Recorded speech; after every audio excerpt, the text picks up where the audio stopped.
झारखंड में पेसा कानून को लेकर एक बार फिर सियासत तेज होती नजर आ रही है। आदिवासी संगठन लगातार ये मांग कर रहे थे कि पेसा कानून को जल्द लागू किया जाए, लेकिन वहीं कुर्मी समुदाय की तरफ से ये मांग रखी गई है कि जब तक कुर्मियों को एसटी सूची में नहीं लाया जाता है तब तक पेसा कानून लागू नहीं होना चाहिए। क्या कुछ चल रहा है इस पर और किस तरह से सियासी माहौल गर्माता दिखाई दे रहा है, बात करेंगे अपने संवाददाता नीरज से। नीरज, देखिए, पेसा कानून को लेकर जब आदिवासी संगठनों ने एक मांग पत्र जारी किया और इसे लेकर मुखर हुए तो उसी के साथ साथ कुर्मी समुदाय भी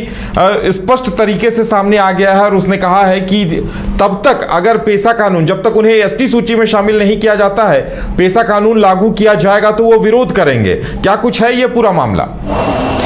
देखिए, हम लोगों ने कल भी इस बात की चर्चा की थी उदय, और ये बातें जो निकल कर सामने आई थी कुर्मी नेताओं की ओर से कि जब तक एसटी में शामिल नहीं किया जाता है कुर्मी को तब तक जो है पेसा कानून लागू नहीं किया जा। साथ ही ये भी एक बातें जो है वो कही गई थी कि जो ड्राफ्ट तैयार किया गया है पेसा कानून को लेकर या फिर जो तैयार किया जा रहा है उसे सार्वजनिक किया जाए, क्या कुछ कंडीशन रखा गया, क्या कुछ बिंदुओं का जिक्र किया गया है, वो बातें जो है सबके समक्ष होनी चाहिए। ये कहीं ना कहीं जो है आदिवासी, क्षमा कीजिएगा, ये कुर्मी समाज की ओर से जो है कहा जा रहा है। अगर हम बात करें आदिवासी समुदाय की ओर से, आदिवासी समाज की ओर से, तो आदिवासी कह रहे हैं कि जितनी जल्दी हो उतनी जल्द जो है जो पेसा कानून है वो लागू हो जाना चाहिए, क्योंकि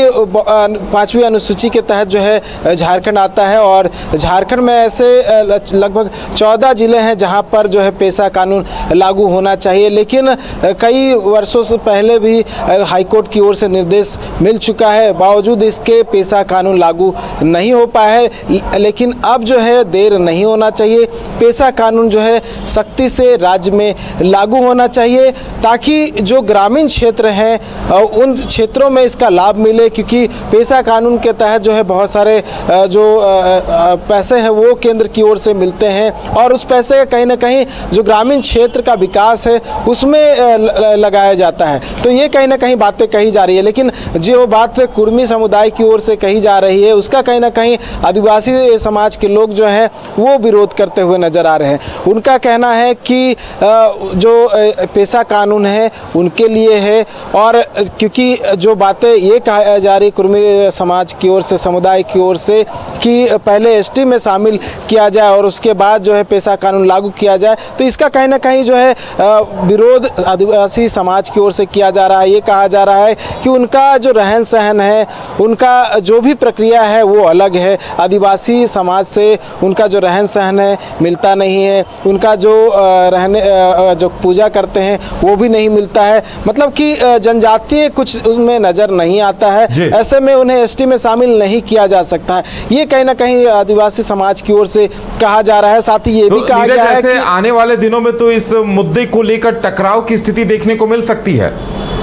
बिल्कुल, देखिए, दोनों ओर से जो बातें निकलकर सामने आ रही है, जो बातें कही जा रही है, उससे लगभग तो यही नज़र आ रहा है कि दोनों ओर जो है टकराहट की स्थिति देखने को मिल सकती है, क्योंकि इससे पहले भी जब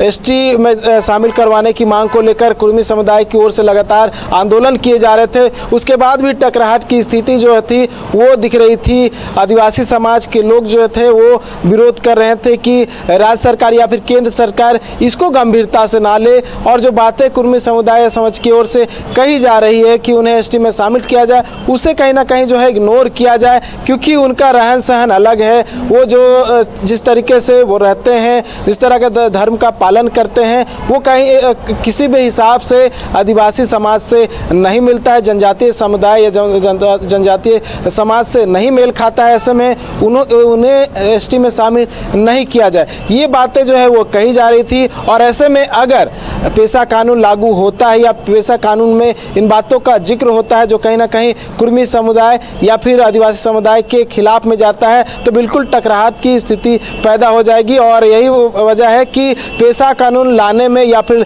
सख्ती से लागू करने में सरकार कहीं ना कहीं जो है थोड़ा डिले कर रही है, ताकि तमाम बिंदुओं को, तमाम पक्षों को सुन लिया जाए, जान लिया जाए, उसके बाद जो है आगे का निर्णय लिया जाए कि किस तरह से आगे बढ़ना है और किस तरह से राज्य में पेसा कानून को लागू करना है। उदय, चलिए नीरज, हमारे साथ जुड़ने के लिए और तमाम जानकारी देने के लिए आपका बहुत बहुत धन्यवाद। तो देखने वाली बात यह होगी कि सरकार अब इस पर आगे क्या कुछ निर्णय लेती है।